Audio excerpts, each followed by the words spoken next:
बिस्मिल्लाहिर्रहमानिर्रहीम। अस्सलाम वालेकुम। मैं हूं आपकी मेज़बान नगीना शफ़क़त और आप देख रहे हैं लोकल न्यूज़ टीवी।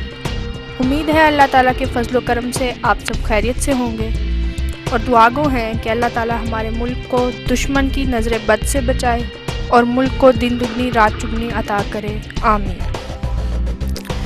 नाजरीन, आज 6 नवंबर बरोज़ बुध और आप देख रहे हैं लोकल न्यूज़ टीवी।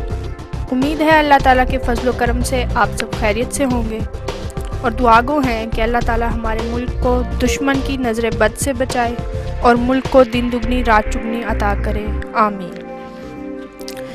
नाजरीन, आज 6 नवंबर बरोज़ बुध बवक़्त 4 बजे मुल्क भर में आजकल मुख्तलिफ इशूज़ चल रहे हैं, जिनमें मसला कश्मीर, शरीफ फैमिली और मौलाना फजलुर रहमान का धरना। तीनों ही इशूज़ हमारे नज़दीक बहुत ही अहमियत के हामिल हैं। इन तीनों स्टोरीज़ को मुल्क की बड़ी और अहम स्टोरीज़ भी कहा जा सकता है। बिलाशुबा इन तीनों वाक़यात ने मुल्क हिजान की कैफियत पैदा करती है।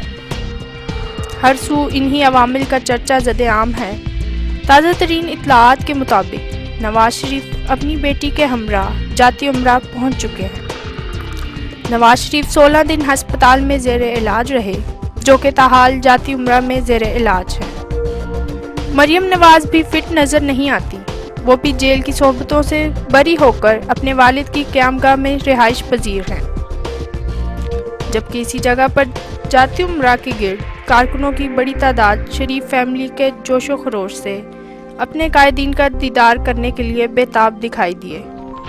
नाजरीन, अब बात की जाए मौलाना फजलुर रहमान के आज़ादी धरने की, तो एक हफ्ते से मौलाना फजलुर रहमान आज़ादी मार्च के लिए अवाम को घरों से निकालकर इस्लामाबाद में पड़ाव के लिए पहुंच चुके हैं। बिलाशुबा फजलुर रहमान ने अवामुन्नास का ठाठे मारता हुआ समंदर इस्लामाबाद में पहुंचाकर ये साबित कर दिया कि अवाम उनके साथ भी है, मगर इसमें कोई दो राय भी नहीं कि ये मखसूस लोगों का हजूम दिखाई दिया है।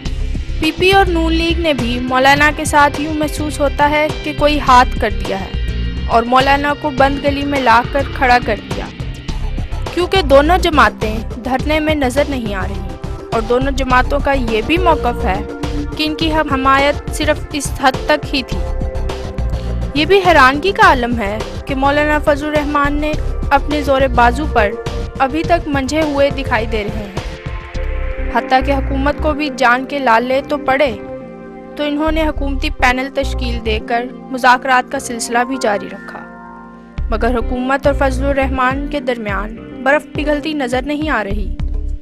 हुकूमती बयानिया के मुताबिक न असम्बली टूटेगी और ना ही वज़ीर आज़म 22 साल जद्दोजहद के बाद मिलने वाली कुर्सी को छोड़ेंगे। इस वक्त तक मौलाना फजलुर रहमान के साथ आए हुए लोगों की तादाद में से 3 अफराद जान की बाजी भी हार चुके हैं और धीरे धीरे आज़ादी चौक से कारकुनों की तादाद में भी कमी हो रही है। ताहम हुकूमत और फजलुर रहमान को चाहिए कि इस मामले को खुश उसलूबी से जल्द अज जल्द इख्तिताम पजीर करें, ताकि मौलाना फजलुर रहमान जैसे ज़ीरक सियासतदान को भी मायूसी ना हो। हुकूमत को चाहिए कि मौलाना को भी महफूज रास्ता दिया जाए। हमारी अपनी नज़र के मुताबिक मौलाना भी यही चाहते होंगे कि उन्हें महफूज रास्ता दिया जाए, जिसके ज़रिए उनके भी बल्ले बल्ले हो जाए। लेकिन हुकूमती इरादे भी इससे कहीं ज़्यादा ख़तरनाक दिखाई दे रहे हैं और यही वजह है कि हुकूमत ने 2 टोक अल्फाज में कह दिया है कि वज़ीर आज़म इस्तीफ़े के अलावा तमाम आइनी मुतालबात मानेंगे।